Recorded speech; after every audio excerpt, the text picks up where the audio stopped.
All right, that is the countdown, and we have made it. We have taken a week or two off, I think. I know for a fact I was out of town last week. Can't really remember if I did the week before that, but we are back for another weekly live stream.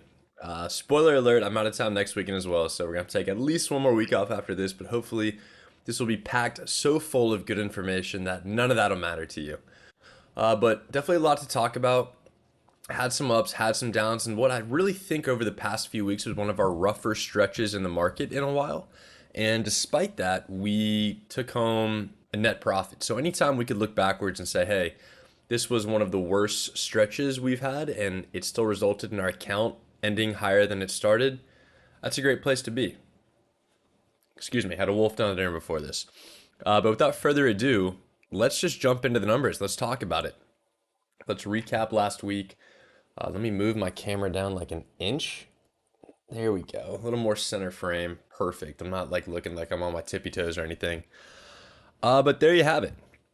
So last week we took home a profit of $1,140. And more significantly, we accomplished our goal. We outperformed the S&P 500 and we outperformed NASDAQ as well. Now, what's particularly great about this is that it's very, very easy to outperform when you have a bullish portfolio and the market is green. However, we did not have a bullish portfolio. In fact, we probably had the furthest thing from a bullish portfolio. You'll notice that we had 1,200 shares of SQQQ. There we go. 500 shares of SPXU. We had a bearish spread here. This P should actually be a C. Messed that one up. We had a bearish spread here, and two large bearish positions between SQQQ and SPXU. So, despite the fact that the market was green and that we held those, we still made money. So how exactly did we do it? And the answer, quite frankly, a lot of it comes down to the nice premium we've been able to collect on these. SQQQ, and we can kind of jump ahead here and start looking at charts and whatnot. It's been very oversold. If we go to the 1-year chart, it's been down in the blue for a while. So we at least had some level of confidence that we see a short-term bounce or some sort of flattening out. And that's exactly what we've seen. We were in a much better position Wednesday afternoon, Thursday morning, but it fell back down below our 22 strike. So we're going to keep it going for another week until it turns back upwards, because we trust that when RSI gets oversold on something like this, it may look a lot like what we had between the end of March and the end of April, where there wasn't necessarily a large bounce, but it flattened out. But even just flattening out, for a month at a time is plenty, because on a week-to-week basis, we're collecting like 49 cents of premium, and that's $588 worth of profit in our pocket based on the 12 contracts that we sold right there. So even though we lost 24 bucks because SQQQ dropped 2 cents from, the end of last Friday to the end of 2 Fridays ago to the end of 2 days ago, that last Friday, and we lost $24 there, we made $588 off the premiums, which of course is always nice. We net out a profit of $564.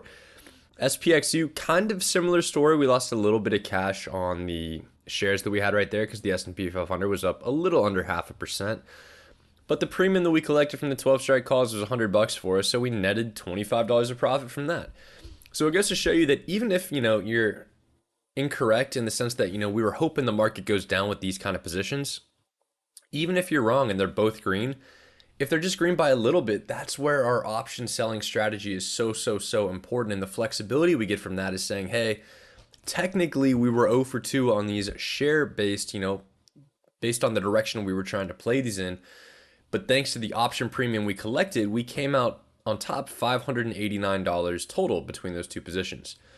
Now, with the green market, we've got positions like MOS, positions like FL.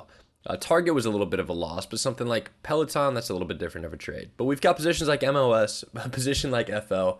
Those are more bullish positions that we had to balance out our portfolio. And between those, we took home a profit of $654. So there you go. Just from the top 4 positions here, SQQQ, it always trips me up, SPXU, MOS, and FL for Foot Locker, that is $1,243 of profit off just 4 positions. We had a very, very light load last week, and I intend to continue that because we've actually got a decently stacked economic calendar for the upcoming week, which we'll talk about a little bit later in the stream.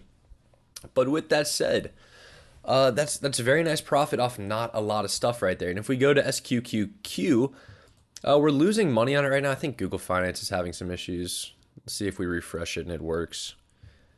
It's having some issues fetching the price. There we go. So 21.79.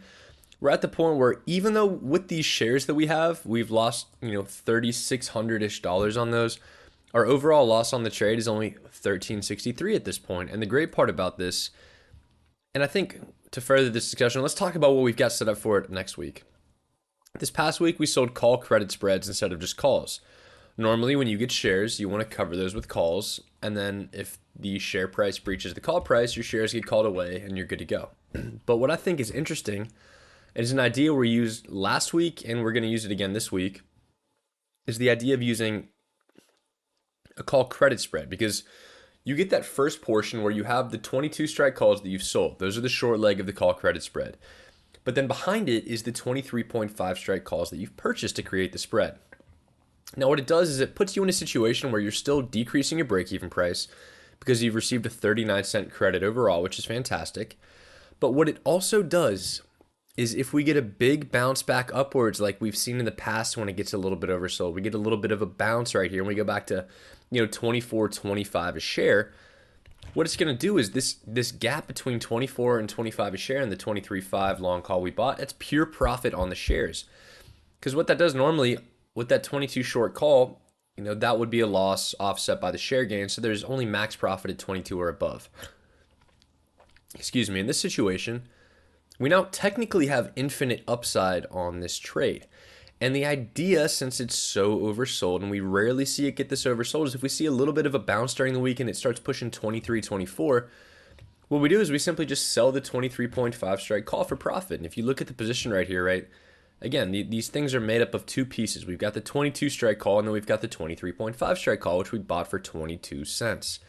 So with that trade, if for some reason, SQQQ goes up to, we'll call it 24.50, this thing's going to be worth about $1 a piece, and we're going to make $80 times the 12 contracts, and all of a sudden that's about $900 of additional profit on top of our gains from the shares, and these covered calls were sold for 61 cents. So it turns into a really, really nice gain.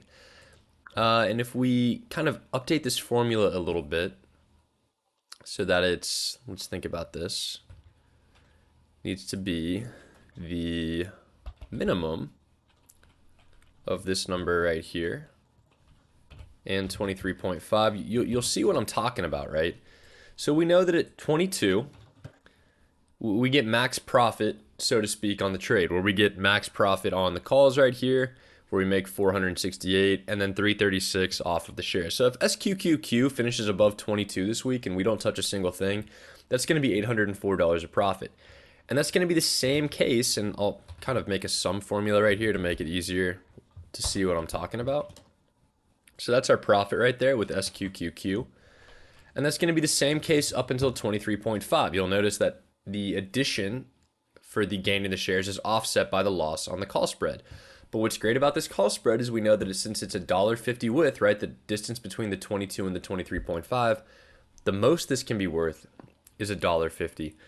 So while everything between 22 and 23.5, again, is that same 804 right here, the benefit from this comes from what if we see 23.60?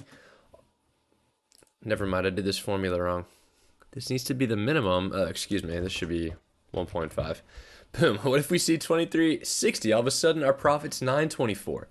And if we start moving up, $23.70, our profit's $1,000. If we see 24, we're making $1,400 on the position. And you kind of follow how this works, right? If we get a bounce back up to 25 on SQQQ next week, all of a sudden this position, which originally has like an $800-ish max gain, if we get the move we want in the direction we want, all of a sudden we make $2,600 off of it, and we're looking at a very, very good week overall.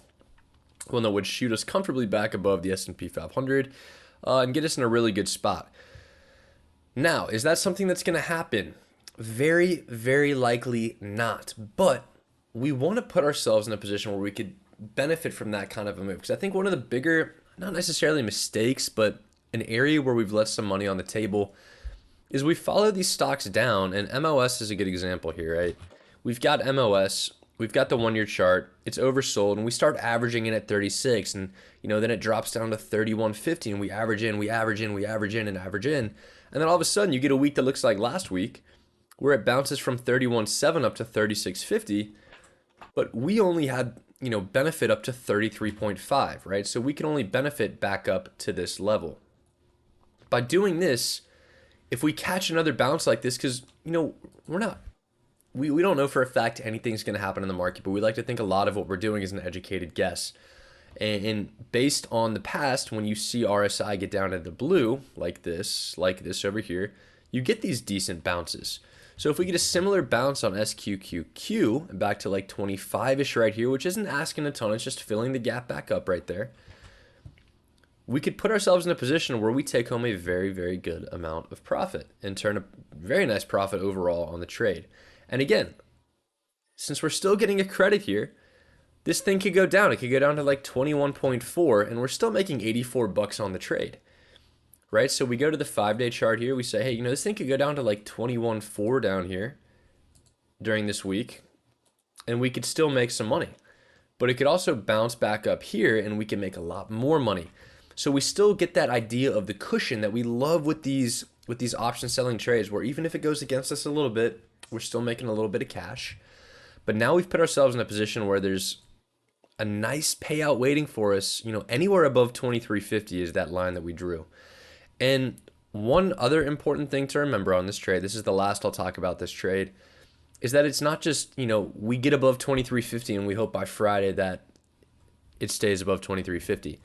We can sell this 23.5 call at any point, So the way that the math works here is we know that we'd get about 21 cents between 21 and 22, which is where the calls are cut off. So if we think about it as two pieces, right? Let's think about it as the shares and the covered calls, and then these long calls. So we know that from the shares and the covered calls, we can get 21 cents of upside. I guess I'll do 0.21. Let's clear this out. 0.21 times 1,200. That's 252 bucks from the shares, right? So if I open up a notepad, so share profit, that's 252. And from the covered calls, we've sold 12 of these for 61. So 61 bucks times 12 means we'd get CCs 732. So max profit on the 1,200 shares plus the 22 strike covered calls is going to be 252 plus 752, or 732, excuse me, giving us $984. So that's like our base level profit just off the shares and the covered calls. So now when we introduce this piece right here, these 23.5 strike calls, this is where it gets interesting, right? Because if it pops up to like 23.5 or 24, and all of a sudden the things that we bought for 22 are now worth $1, we've got $1 minus the 22 we paid for it. We now have 78 cents of profit, which if we multiply by 1,200, that's $936 more. So we add that to the 984, and then we're in a situation where we make 1,920 bucks just if we get that little spike and can unload these calls for $1. Now, I'm not saying that's going to happen, but that's just to illustrate that if we do get a spike like Tuesday or Wednesday, we don't necessarily need to wait till the end of the week. If we get a good price that we could sell these at for decent profit, like 936 bucks, we lock that in because we know that we're going to lock that profit in, not have to worry about that. And then it leaves us with, again, those 1,200 shares, the 22 strike covered calls. And as long as it stays above 22, we're pulling a profit like that. Now, there is, of course, that situation of massive payout where if, NASDAQ really, really dips and we get a run up to like 25 plus, there could be a big number waiting for us. But we don't necessarily want to try to hit home runs with what we're doing here, right? We've got a more simple strategy. We're going to stick to it. And if we get a nice little payout with this kicker thing that we've got right here, all the better. But again, base level, let me put the formula back here. If the stock doesn't move at all, we're still pulling 552 bucks. It could drop down a little bit, and we're still relatively around break even. But that's the idea with covering these shares with a call credit spread. And I think that's something I'm going to try to do a little bit more in the future as well, because there have been some moves that we have absolutely, not necessarily nailed off the bat because we had to scale into them because we were wrong up front. But once we were scaled in, like MOS, nice bounce from 31.74 to 36.58. BTU is another one recently, the bounce from 18.62 to 20.56.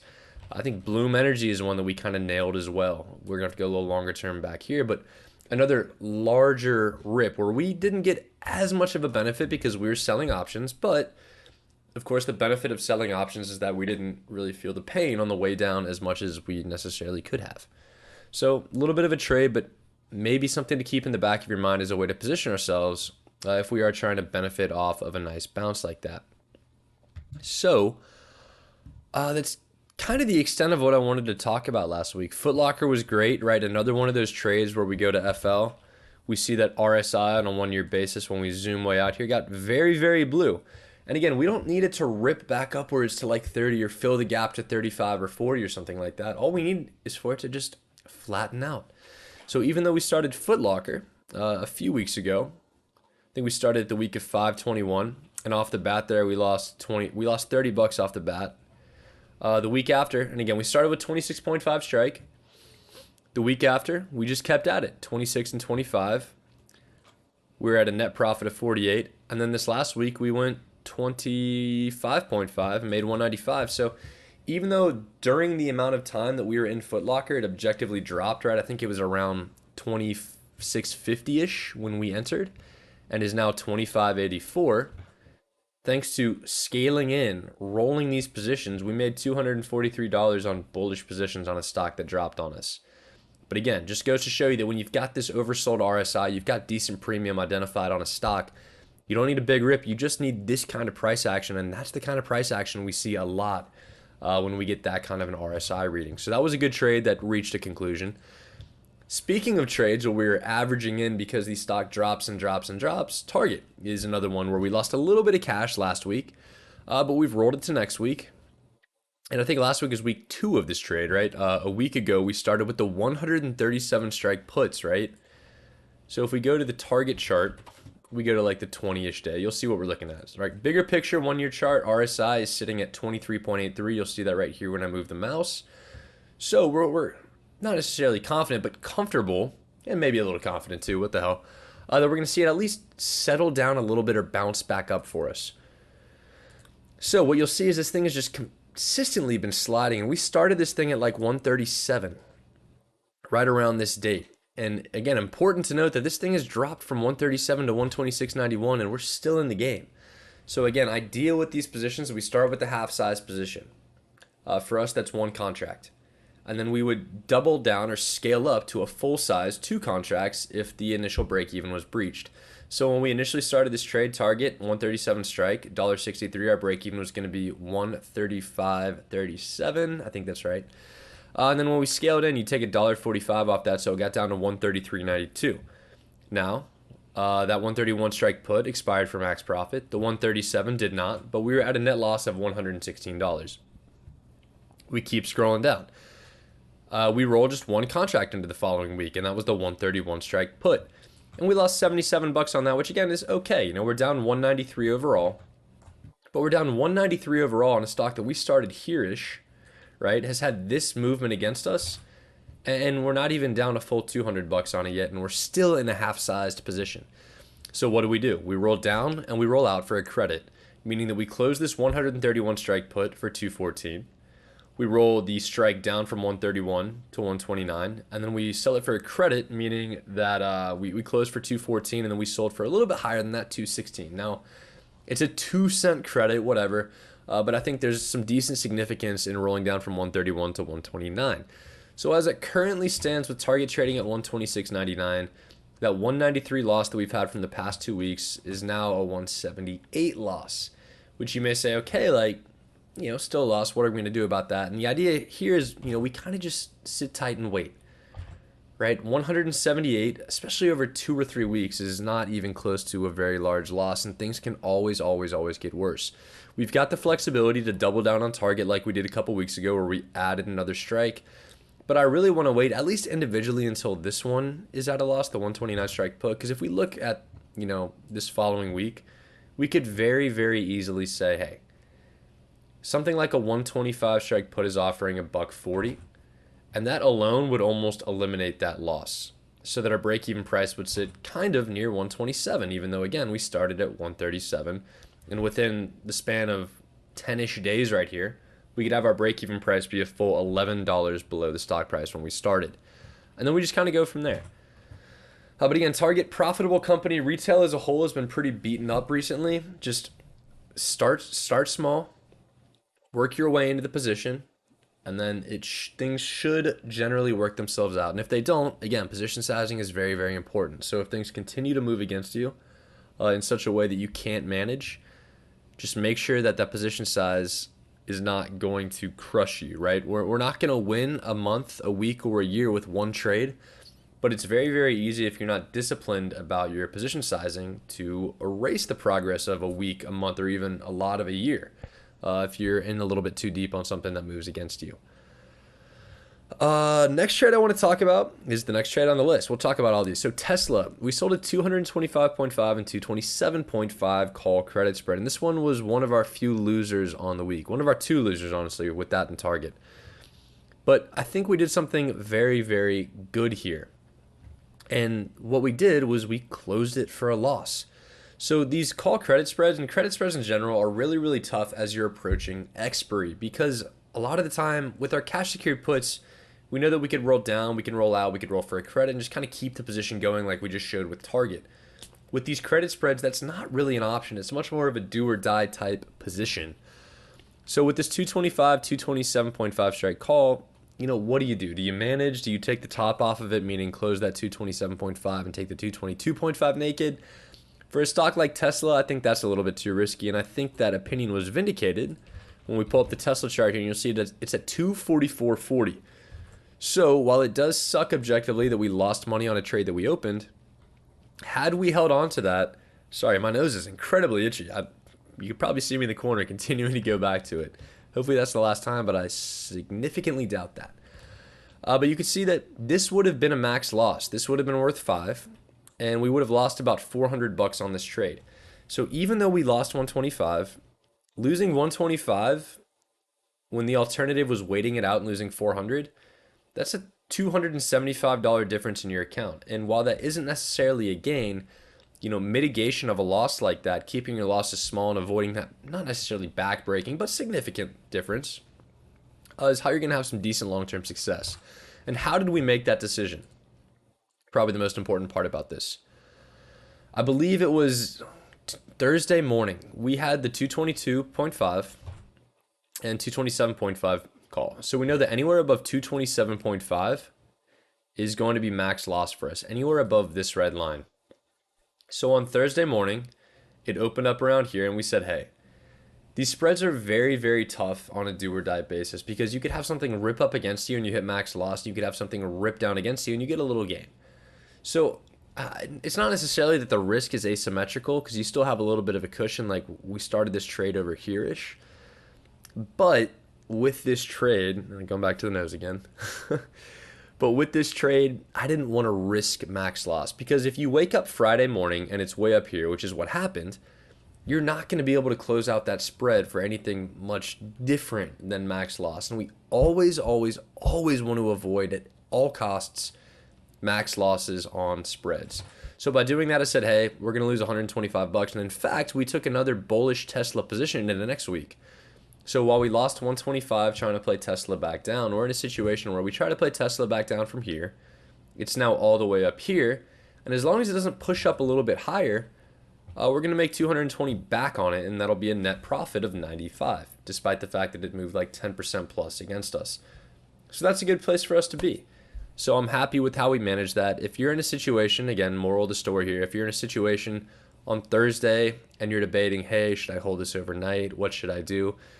If the stock price is between your strikes, I don't think you should hold. At least that's how I typically play the spreads, because you risk max loss. Yes, it can move back in your favor. You could have max gain, but a 125 loss like we took is very, very manageable. we're going to win a lot with this strategy. In fact, of all these positions we opened, only 2 of them lost, right? We're going to win a lot.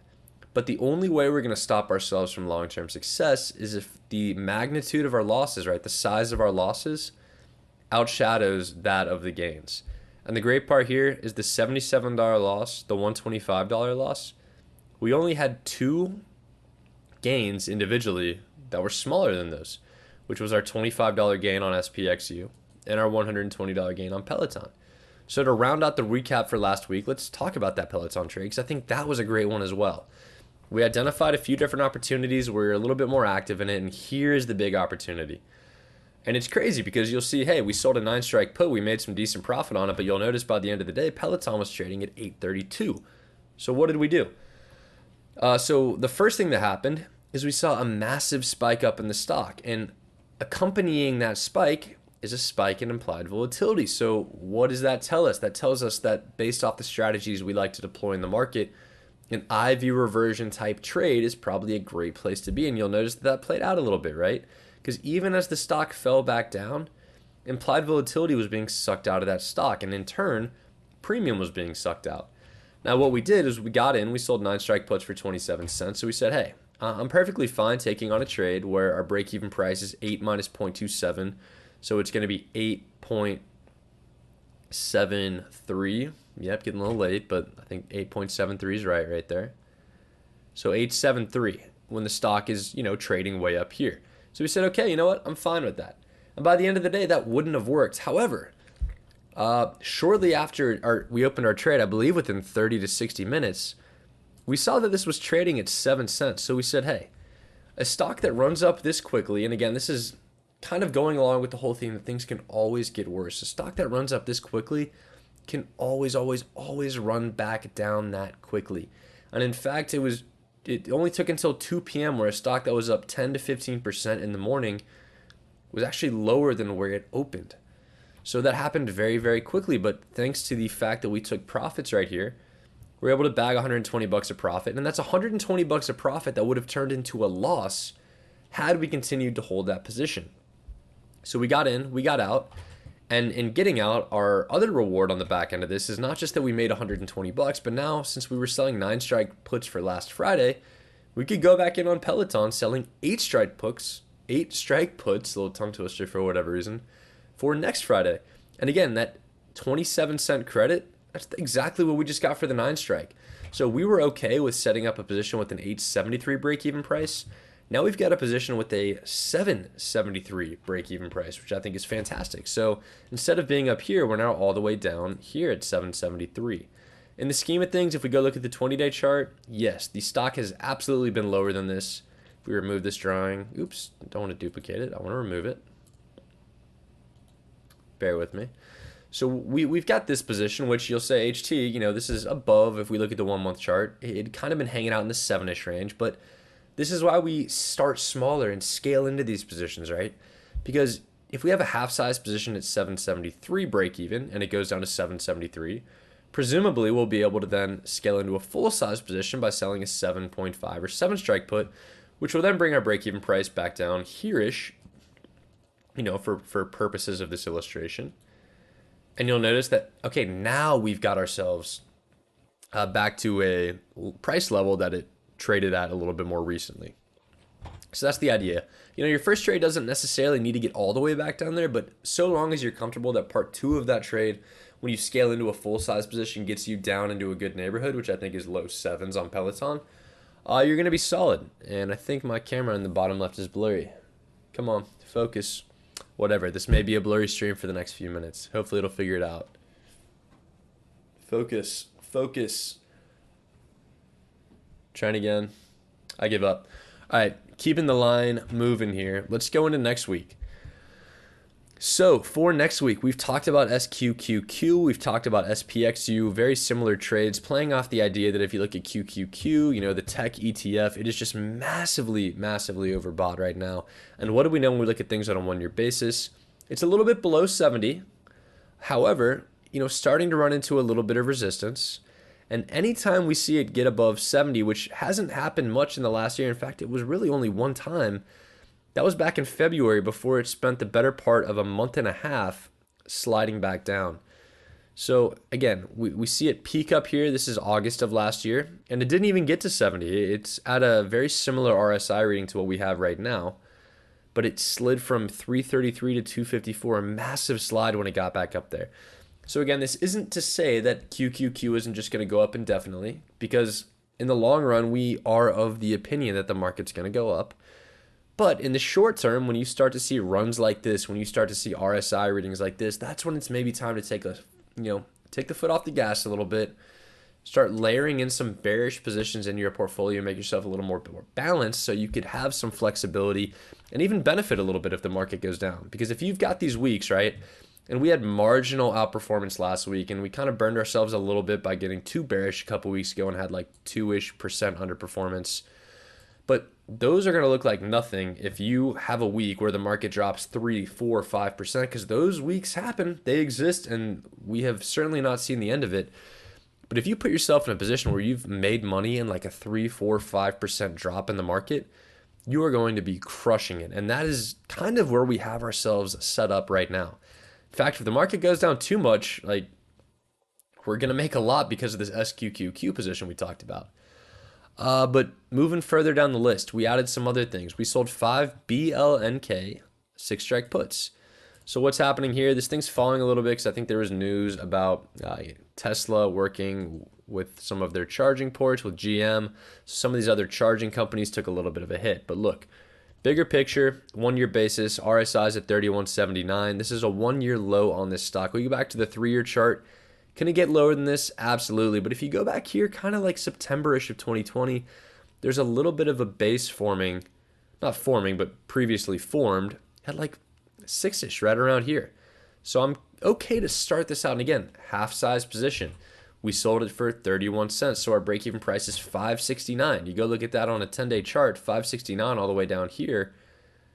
Looks like a decent trade for 5 days in the market, especially again with that very flexible half-sized position.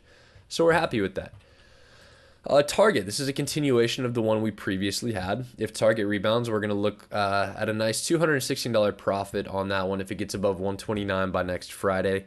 Peloton, again, continuation of the position that we talked about last week where we closed and took profit a little bit early. And rightfully so. I don't mean that a little bit too early like we messed up. No, we nailed that one. That was fantastic. And then TSLL, this is a Tesla ETF.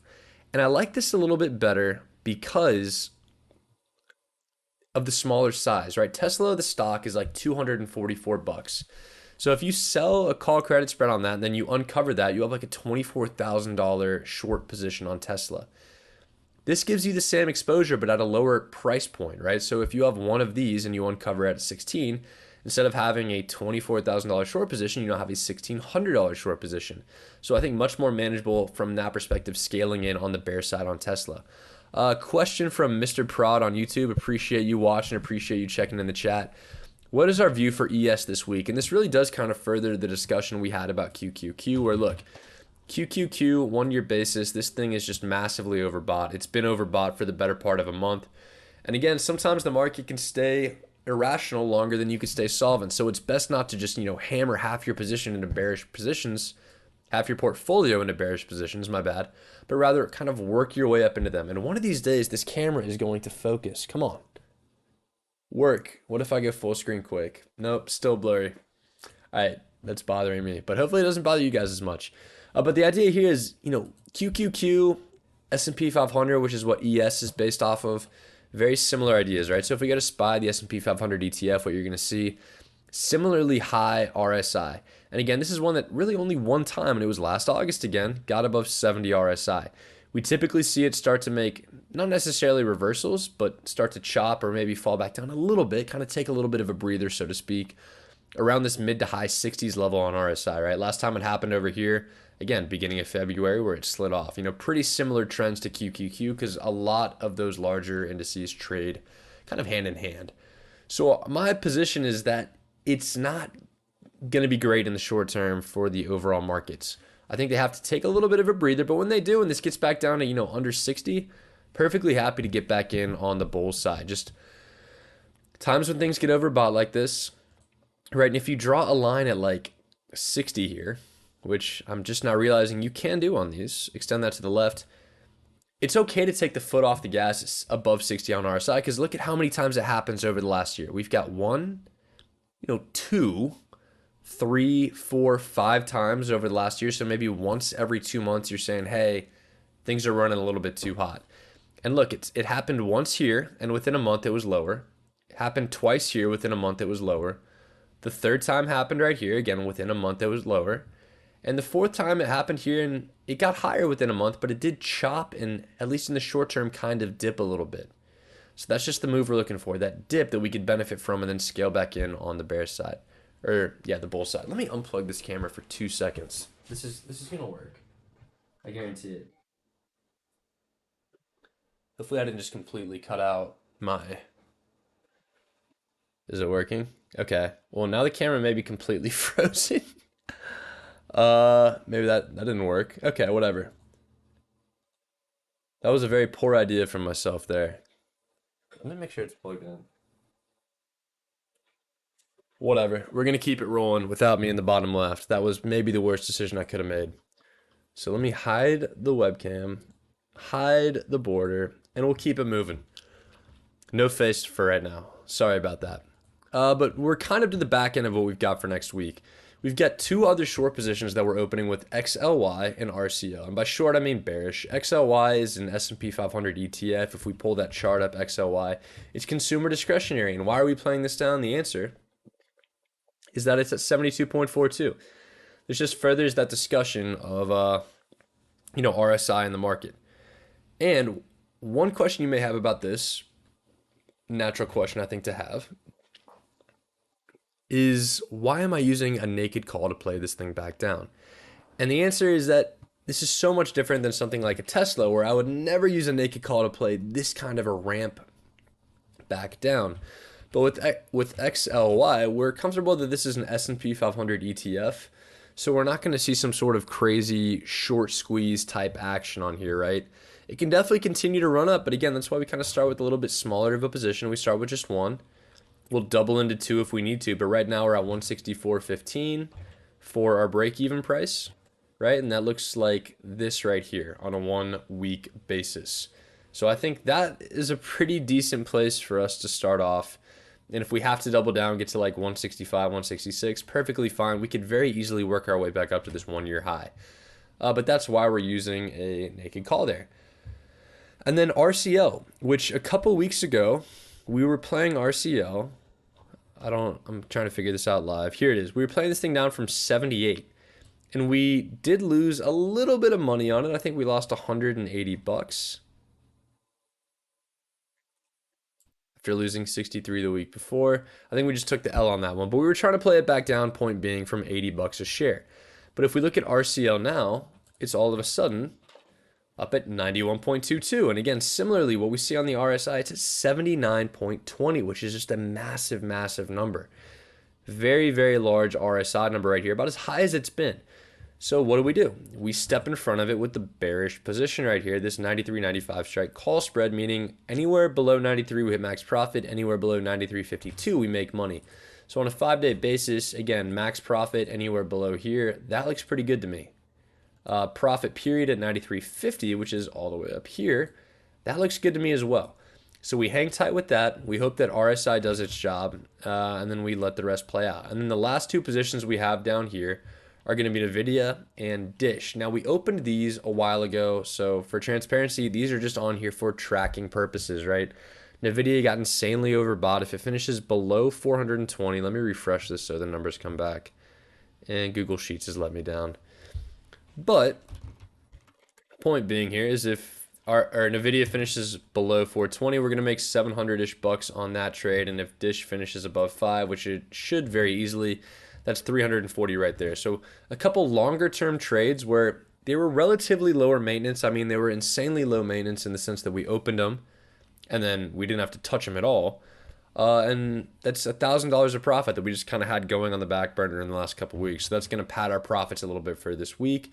And of course, with it being the middle of the month, we are going to get an interest payment on the large SWVXX position that we hold, which again, money market fund, you get about 4-ish% on that annualized, and it's paid out monthly.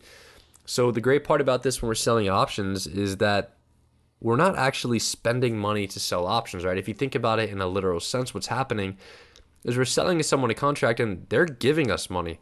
So we're actually increasing our cash balance when we sell an option. So we're not making a purchase, we don't need to use margin, etc. We just have a position where someone has given us cash for it. So the great part about this is since we have all this cash laying around in our account and we're in a little bit higher of an interest rate environment, what we can do is just put a lot of our cash into something like this. And what it does is off the bat, it's a 100% margin requirement. So if you have like $100,000 of buying power, you buy 25,000 shares of this, you're going to have $75,000 of buying power. However, after holding it for 1 month, it only requires 25% of the buying power. So if you had $100,000 worth of it, it'd take $100,000 of buying power off the bat, but after a month, it'd only take $25,000 and free up $75,000. And what you'll notice is we typically only at this point in time are like 30-ish. I think this is a mistake here, but like 21%, 29. Point being, we're between like 20, 30. Sometimes we'll push into the 40s, high 40s% fully cash secured. So we're not even using all of our buying power at any given point in time. So I think it's okay to kind of gradually push parts of your account into SWVXX and take advantage of, probably the closest thing to a sure thing in the market right this second. I think last time we got that payment, it was about $408. So I expect a little bit north of that for the coming week. So boom, you're going to have, $1,030 of profit there, along with about $420 there. So $1,450-ish padding from extracurricular activities, we can call them. But again, these are all trades we were researching and calling out and discussing on the streams previously. So that's where we're sitting for next week. And if we put that in there, it looks like a very nice amount. We go to the year-to-date summary, and all of a sudden, June's looking like a very good month right there. So we sit tight with that, but what could potentially derail this? What's going on next week? And the last thing that I want to talk about tonight is going to be the economic calendar for the coming week. And we've got a very significant amount of events going on, and there is a quick message from my boy server, which does a pretty good job detailing it all, and I'm just going to pull it on the screen so we could read through it. So what we've got Monday, nothing he recalls as significant. I think I agree. There really isn't anything too significant Monday. But Tuesday, we've got core CPI, which is what the Fed is kind of using as their benchmark for inflation. And of course, the inflationary environment is one of the main drivers behind what the Fed is doing with interest rates. And, maybe less so recently, but significantly so over 2022 and the first part of 2023. The market loves interest rates. And speaking of interest rates, we've got core PPI on Wednesday morning, which is kind of the secondary inflationary measure that the Fed looks at. And then finally, we've got the Powell FOMC on Wednesday. So I believe that's going to be at 2 p.m. Eastern, and I believe they're making a decision on rate hikes. And we could look at kind of Fed rate hike probability really quickly, and what we'll see here, if we scroll again, next FOMC is 16 hours. That's Wednesday afternoon. So what we're going to see is on June 14th, there is going to be a rate hike announcement. So as of right now, the current rate is 500 to 525 basis points. There's a 72.4% chance that it stays at 500 to 525 basis points. And there's a 27.6% chance that it gets hiked 25 basis points to a range of 525 to 550. So what that means is there's, as we approach these, typically one of these results is going to be 90% plus. So there's some form of result that is not entirely priced into the market right now, and consequently, that means there's a little bit of uncertainty around this event. So between 1, core CPI, 2, core PPI, and then 3, the FOMC, where I think Powell is going to be speaking after, along with the rate hike, I think there's a decent chance for a little bit of volatility in the market between now and Wednesday afternoon. So what that means from a strategy perspective, I don't really want to add too much to what we currently have going between now and Wednesday afternoon. Now, once we get those activities, those more volatile kind of binary events in a way, once those are in the rear view behind us, I'm perfectly happy to go back in, take a peek at the scanners, get some more ideas, and then load the portfolio up with some additional positions. But as of right now, I think everything we've got is sitting in a decent spot at the moment. So I don't really want to rock the boat too much, so to speak. But again, even if we eliminate these, because these are kind of from prior weeks, we're still looking at a 0.72% return, which is, a hair south of the 1% we like to get a week. But it's a lot less risky because these are smaller positions. We're hedged very, very strongly. I mean, not even hedged. We're favoring a bearish portfolio at the moment. So that's where we currently sit with that. And not much to do, but we set our positions up on Friday, and we're going to sit tight and see what happens. Now, there could be situations like we saw with Peloton last week, where you see something that happens intraday, where Peloton shoots up like 10%, and there's a good chance for us to sell out of the money options. Those are the IV reversion type trades that I think are smart for us to enter into. But as far as, core positions where we're starting off with half-size position with the intent of selling a cash secured put, potentially taking assignment, wheeling, etc., those are the ones where just wait until Thursday or Wednesday afternoon at the earliest.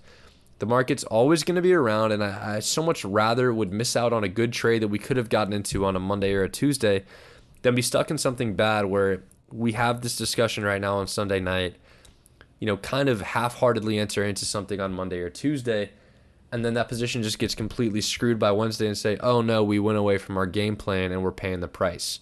I'd much rather be like, oh, we could have entered into that and it would have made us a little bit more money. That's an okay thing to have happen. It's not okay to say, oh, we weren't in love with this trade and now we're getting crushed by it. So I think less is better this week. Hang tight Monday to Wednesday. Thursday, Friday, start hitting those short-term expiries, work our way in, find some positions like we did with Peloton. I'm expecting there's going to be a decent bit of volatility with the market and the these economic events that we have coming up. So hang tight for that. And that's about all I've got, right? Keep an eye on the Discord server. We've got some exciting things we're working on right now, and I'll kind of talk about them a little bit. There's some Python code that I've been working on.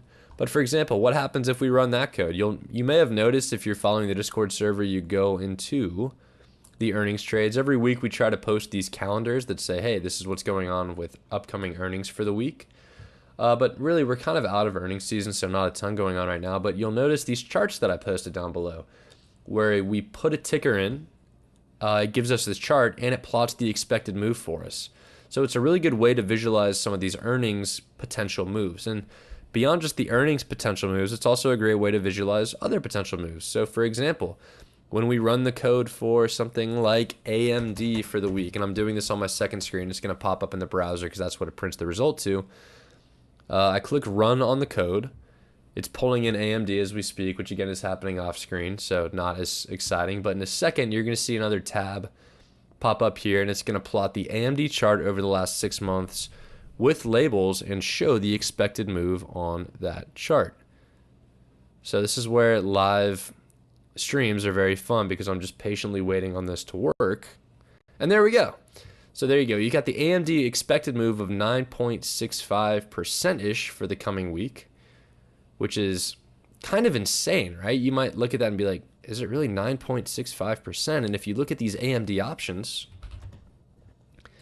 there is an absurd amount of premium dead at the money, right? If you go to 127, it's plus or minus 9-ish, 10-ish bucks. So that is correct. And that was one of my sense checks when I was building it. But there you go. You got the stock here, and you could say, hey, if I'm going to sell a call spread, I want to sell it above 137. It's a quick way to look at it. And you may say, HT, this is all your code that you're running offline. Like, how can this help me? The goal right now is for me to turn this into a web app. So when you go to our website on hourglass-trader.com, you've got an input, you type in the stock, and all of a sudden it gives you this.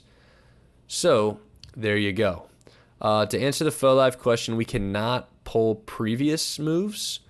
But yeah, this is all forward-looking based off of the option premium kind of at the money, the 125, the 125 call, and the 125 put added together to equal the expected move, and that's what gets plotted on the chart. So that's kind of what we're working on. We've got some other things like a newsletter where we've got some other kind of code we've written, which I'm also running off the screen right now. I got to stop all this right now. And looking at things like different sectors of the S&P 500, right? We mentioned that we had a trade a little bit earlier because we saw that one of the consumer discretionary sectors was overbought. How do we know that? We run our little code. It gives us this figure, and we quickly get a mosaic of the 11 sectors of the S&P 500 along with the S&P 500. So all of these tools are things we're kind of working on offline right now to help you guys as traders The bigger idea for some of this is that it's all going to be integrated into the website so that you could view it when you want to. And we're also planning to have a weekly newsletter where at the top of the week, Sunday night, you might be able to, you might not be able to tune into the stream, but this is what you're going to be able to see in a quickly, legible, easy to digest newsletter. So from a information perspective, it takes you a minute or two. We compile all this information for you, and you're ready for the upcoming week in the market. So that's kind of what we're working on a little bit in the background right now. And I figured that was probably an interesting way to close off the stream since my camera is not working right now, I'll just show you guys what we've been working on a little bit and things you can expect in the future. So with that said, a good stretch, right? It sucks we lost 556, but we made back 1140 after that, and we got crushed on SQQQ, right? We scaled into a pretty decently sized position, and this thing decently dropped on us, right? QQQ is making a run like we have not seen in a while, and as a result, this has had a really significant drop. Yet despite that, we're still in the game on it thanks to how we've scaled in. We could make a lot of it back. You go to our year-to-date summary. Yes, it sucks because we had, what was the number?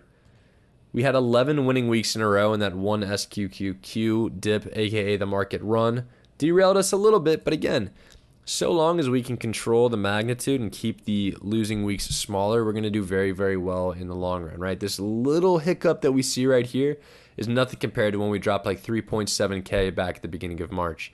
So keep that in mind. We're looking good there, and we're on track to have a really nice week because we've got some other items that are coming in here that weren't previously accounted for. So I'm hoping we see a profit number of 2,500 to 3,000 for this upcoming week in the market. And then, of course, if Google were working, this is what it would look like, and all will be good and well. We can continue moving forward. But that's what we got. So appreciate you guys who spent your Sunday night with us. Hopefully you feel a little bit more educated on what we did last week and how we're deploying the strategy, and a little more prepared based off of what we talked about for the coming week. That is all we got. We won't be able to do it next week, but hopefully I will be able to take some time away to develop some more of the tools that we've been talking about a little bit over the last 5 to 10 minutes. And stay posted in the Discord server. We're always active there. Maybe too active sometimes, but it's always fun to talk and chat with you guys and identify opportunities as they present themselves in the market together. But until next time, this has been the Hourglass Trader, where as time passes, we make money. Hopefully we'll talk to you guys not next week, but in 2 weeks from now on another live stream with more money in our pocket than we've got right now. So thanks again to all you who tuned in, and those of you who are watching the replay on YouTube or Twitch, we love you equally as well. So thanks again, and see you guys later.